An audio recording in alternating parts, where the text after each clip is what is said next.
Hello friends, आज आमी पेडागजी second part आलोचना करिम। इयात आमी एडुकेशन साइकोलॉजी की कोर परा आहिसे बा डेफिनेशन की तार विषय पढ़िम।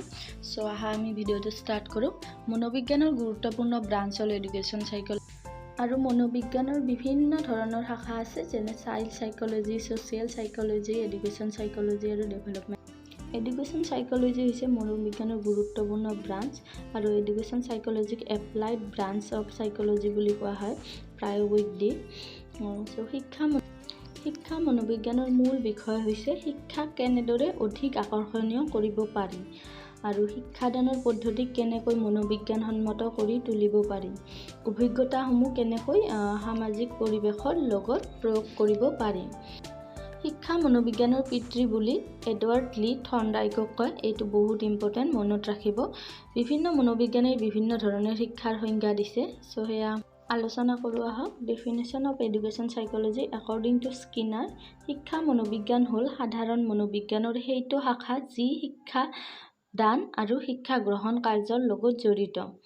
एकॉर्डिंग टू स्टीफेन, शिशुर शिक्षा सम्बन्धीय उन्नति और प्रगतिर प्रणालीबद्ध अध्ययने होइसे शिक्षा मनोविज्ञान। सो आमी कब पारो जे एडुकेशन साइकोलॉजी हल मनोविज्ञान होइसे एटा सामाजिक क्रिया प्रक्रियार द्वारा प्रभावित मनोर आचरण सम्बन्धे करा एक विज्ञान। मनोविज्ञानर ज्ञान प्रयोग करी शिक्षादान कार्य कृतकार्य करी तोलात सहाय करा হয়। सो आपनालोके भालदरे এইখিনি মনত ৰাখিব আৰু এনেকৈ আহিব পৰীক্ষাত। नेक्स्ट, শিশুৰ জন্মগত প্ৰতিভাসমূহ চিনাক্ত কৰা আৰু বিকাশ সাধন কৰা হল মনোবিজ্ঞানৰ কাম। শিক্ষা মনোবিজ্ঞানৰ শিক্ষাৰ্থীৰ সহজাত শক্তি আৰু সামৰ্থ্য চিনাক্ত আৰু বিকাশত সহায় কৰে। नेक्स्ट, শিক্ষাৰ লগত জড়িত ব্যক্তিৰ সকলো সমস্যা সমাধান কৰে শিক্ষা মনোবিজ্ঞানে।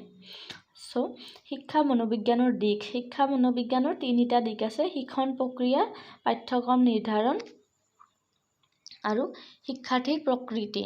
शिक्षण प्रक्रिया मानुहे केनेকৈ शिके, तारपिছত पाठ्यक्रम निर्धारण হয় शिक्षार्थीये की शिकिब बा की जानिब ताक निर्धारण करे। और नेक्स्ट, शिक्षार्थीर प्रकृति शिक्षा आहरण কৰা সকলৰ বিষয়ে বুজি পোৱাত সহায় কৰে। सो फ्रेंड्स, আজিলৈ ইমানেই। नेक्स्ट ভিডিঅ'ত লগ পাম। Bye bye.